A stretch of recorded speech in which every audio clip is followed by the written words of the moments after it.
Pra mim, dentro do Flamengo, o Gabigol, ele chega ao patamar do Zico. Pra mim. Meu Deus, Dentro do Flamengo. Você tá falando sério? Ih, rapaz. Não há dúvida que a camisa 10 não pode ficar no banco. Eu falo até, deveria partir do próprio Diego, já ter chegado antes mesmo dele sair. Olha, tá aqui a camisa 10. Arrasca, eu não sou titular, essa camisa 10 tem que estar jogando. Tá aqui, ó. Que merda, hein? Sabia não? Bate na palma da mão, a torcida do Mengão. Bate na palma da mão. É o jogador que mais foi expulso no futebol brasileiro nas últimas 4 temporadas.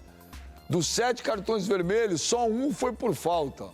Os outros 6, desrespeitar o juiz, provocar a torcida rival, reclamação, ofensa à arbitragem, bater palmas ironicamente para o juiz e agressão leve. Mas também tem as coisas aqui, as babaquices também, que não tem nada a ver. Então, a pergunta é, defina, não é uma pergunta, né? Defina o Gabigol em uma palavra só. Mimado, craque, arrogante, comum ou é um mala?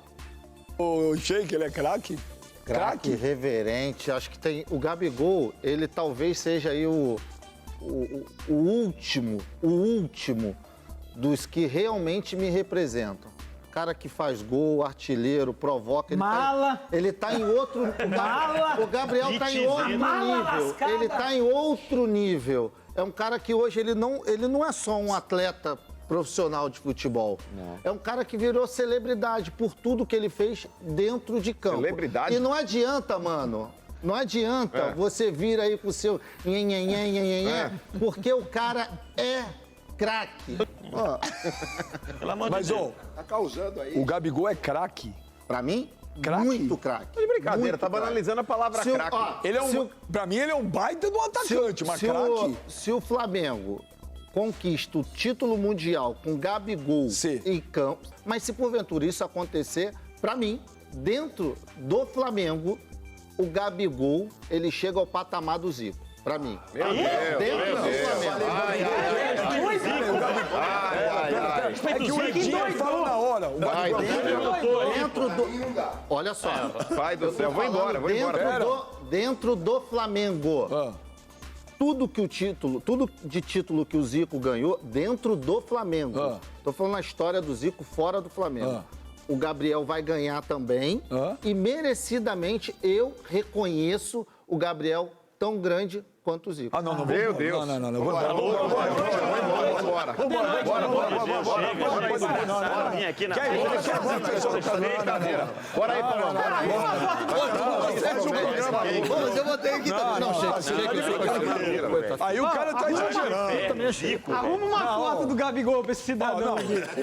Pelo amor de Deus. Zico não. Eu falei besteira? Você é maluco. Tchau, gente. Vocês aí de casa, vocês discordam ou concordam? Vem comigo. Gabigol é craque. Putz, cara.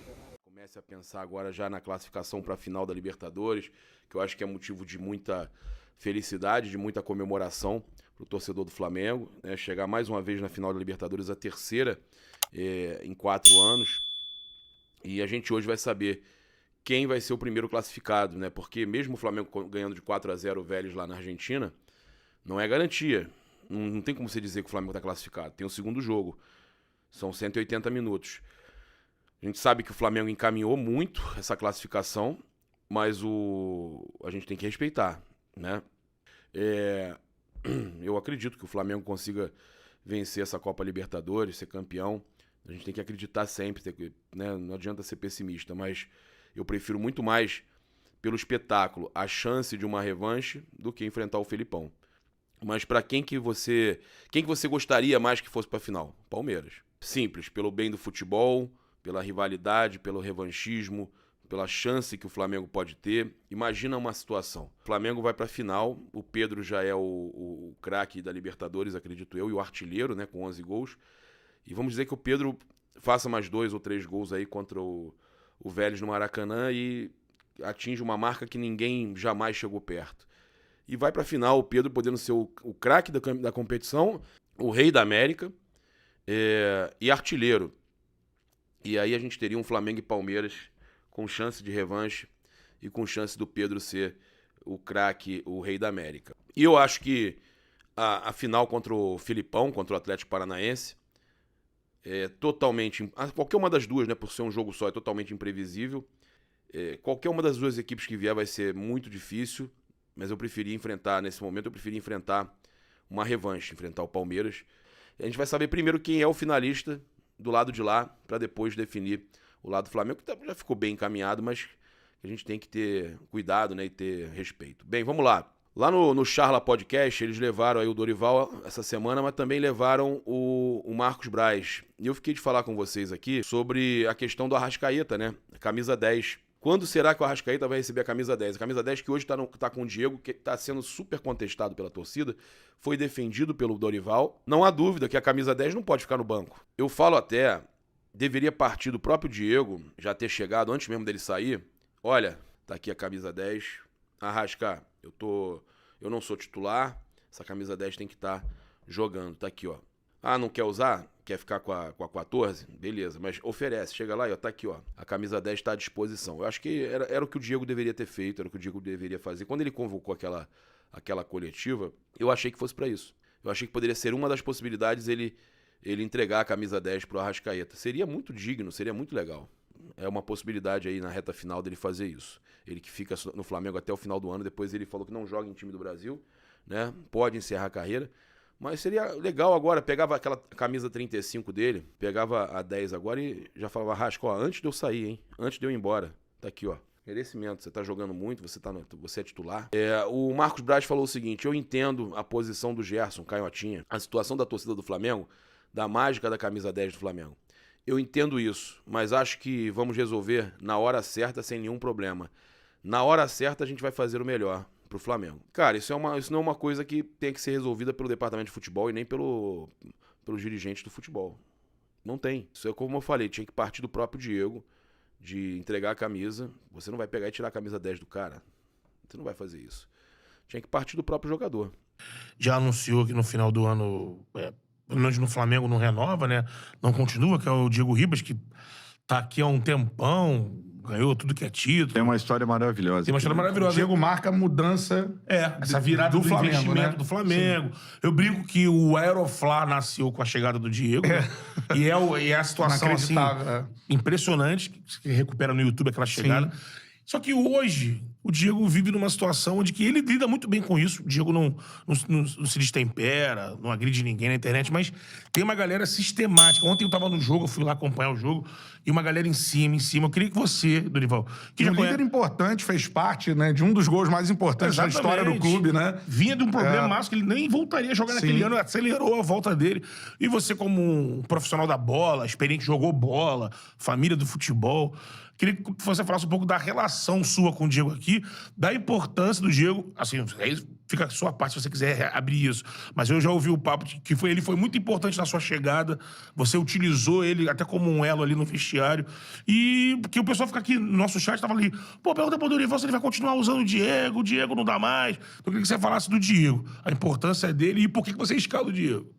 Porque eu acho que tem que existir um respeito, primeiro.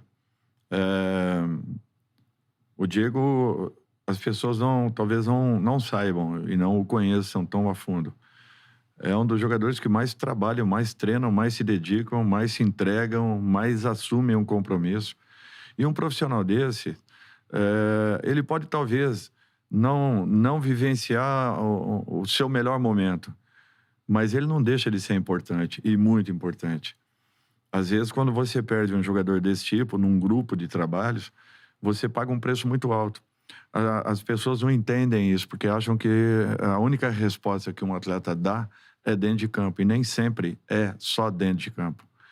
Tem muitos que trabalham de uma forma fora, no paralelo, além de darem uma resposta técnica em campo, naturalmente, que é imensurável.